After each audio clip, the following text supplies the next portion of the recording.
Start.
We know that there is a use in almost every language.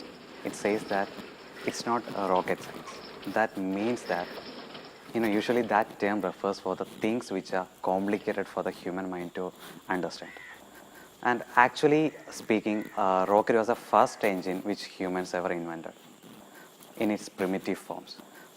And when we are going to its complex forms or its toughest part, rocket engine is actually having so many parts which are not primarily required for it, just like cooling system and its supportive other assemblies. These parts make rocket engine really complicated one.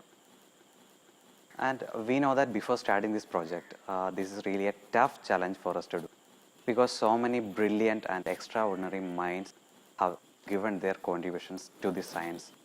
If we are going to introduce something, or if we are going to give some other contribution, it should be something which those brilliant minds have forgotten.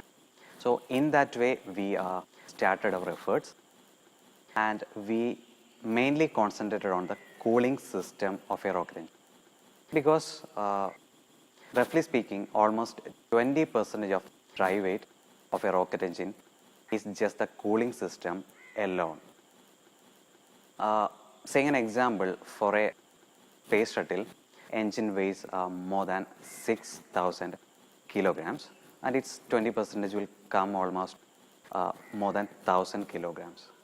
So if you can do some modifications, or if you can reduce that much weight, each kilogram reduction will save you $30,000 US.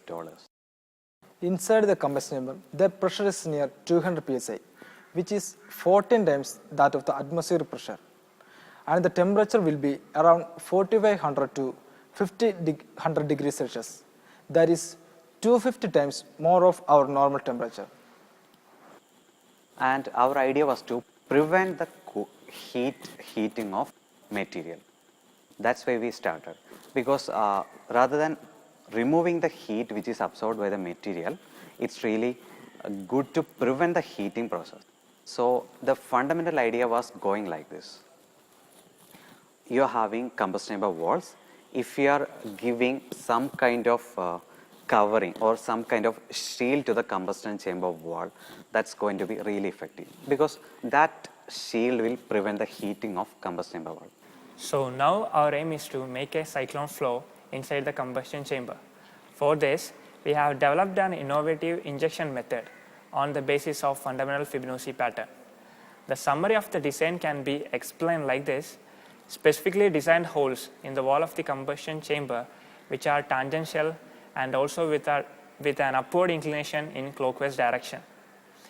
These holes force the incoming oxidizer into a swirl or cyclonic pattern inside the combustion chamber, and it will shield the inside wall of the chamber from burned high temperature gas. Oxidizer in the cyclone will rise upwards, and by the time it reaches the closed end of the chamber, it will be compressed and it get deflected and downwards. It moves downwards, which mixes with the atomized fuel and form an inner cyclone that has a higher angular velocity than the peripheral one. During combustion, only the inner cyclone is getting burned and the outer cyclone remains the same. Due to this, outer cyclone acts like a heat preventive wall, and as a result, heat transfer due to conduction and convection is avoided. And radiation is the only mode of heat transfer which is comparatively negligible. That's how we are going to prevent the heating of rocket engine.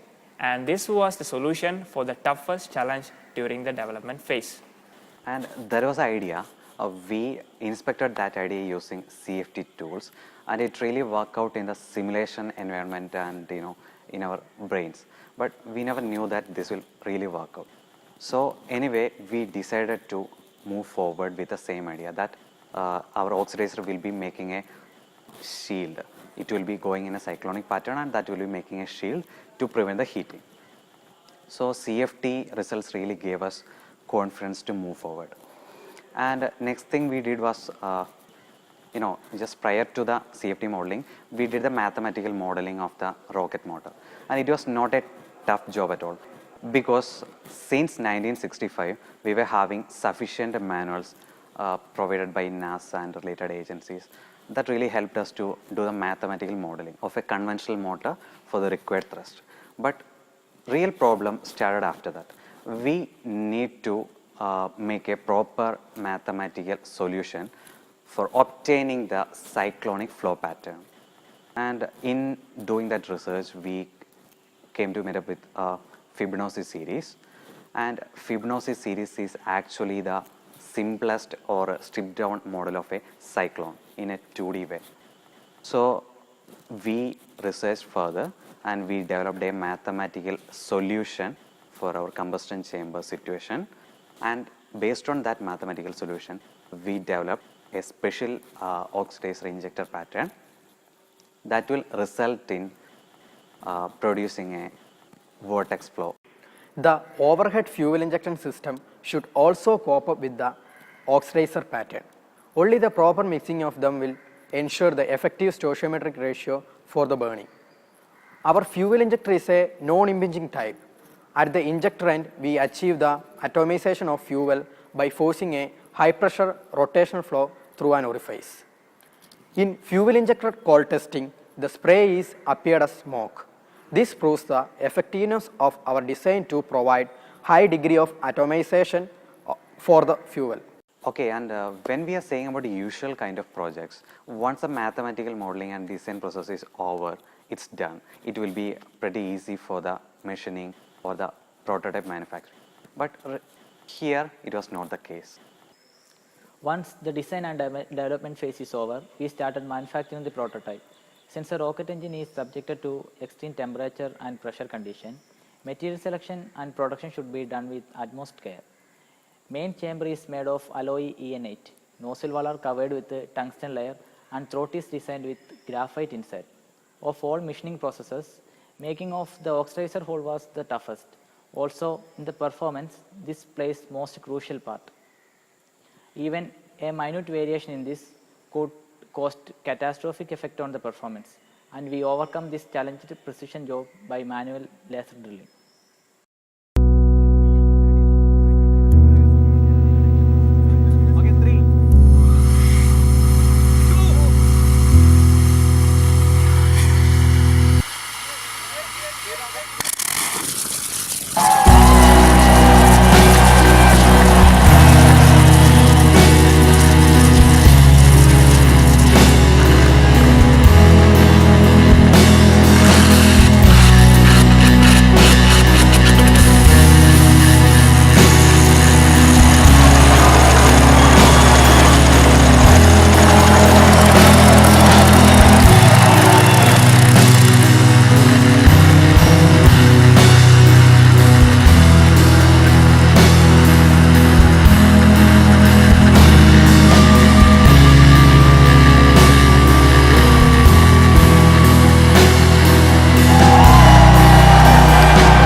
Till date, we have tested the engine for 9 times.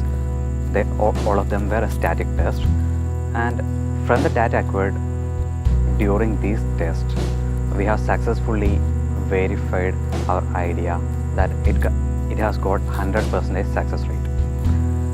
And we were using 2 different thermocouples for 2 locations and 1 pressure sensor for measuring the combustion chamber pressure and 1 load cell. Using these values, the summary is that we have obtained a maximum of 104 kilogram thrust during second test. Also, during each of the tests, we have never encountered above 100 degrees Celsius for the outer wall, and inner combustion chamber temperature, it was around 5000 degrees Celsius almost each time. And even we have conducted tests for more than 90 seconds, even though we have just got temperature value around 90 degrees Celsius. So there is a reduction of temperature in the range of 4900 degrees Celsius. That's really huge achievement, and this idea is successfully verified.